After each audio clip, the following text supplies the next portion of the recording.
एंखोरबारि youth क्लाबजों बानजायजानाय जोलुर गेलेनाय बादायलायनाया दिनै थुंगेबाय। उदालगुरि जिल्लानि एक्स एनडिएफबि सोरां दैमारिया सेथि आरो नैथि मोननै बान्थाखौबो दान होनायनि गेजेरजों मुंख्लं बिस्ति बर'नि मुङै एंखोरबारि युथ क्लाबजों बानजायजानाय जोलुर गेलेनाय बादायलायनाया दिनै थुंगेबाय।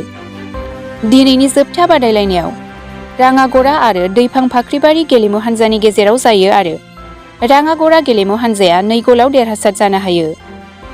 दिनैनि जोबथा बादायलायनायखौ बेखेवनानै होयो बिटिआरनि एमसिएलए सन्जय सरगयारिया। बे समाव सेथि आरो नैथि मोननै बान्था बावगिरि सोरां दैमारिया मा फोरमायखो फै जों नायनि।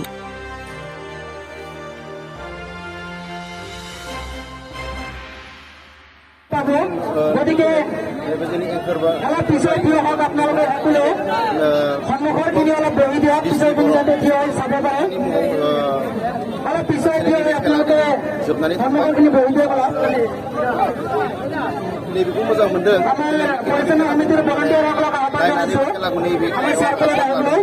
मानो होनबा खेलाया मोजां सान्थिपूर्ण भाबै मोजां जोबनानै थांबाय।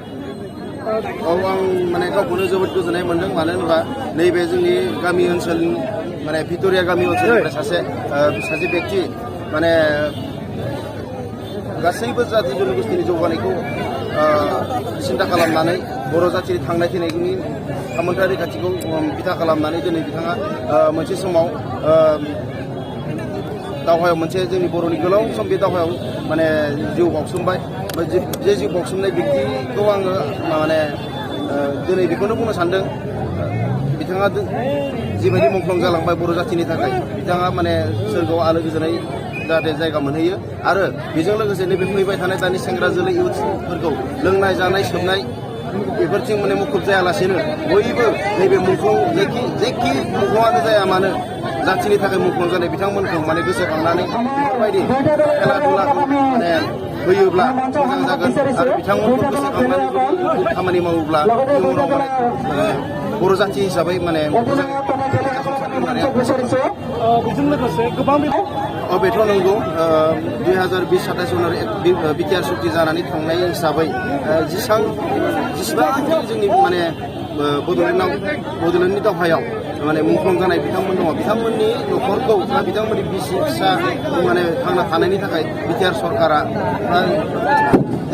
जायफ्रानो दं बिथांमोना थाबैनो अनसुंथाइफोरखौ माने होफुंनांगौ होननानै आंनिबो दाबि। दिनैनि फाइनालाव राङागरा एफसि आरो दैफां फाख्रिबारि एफसि बिथांमोना गेलेदोंमोन।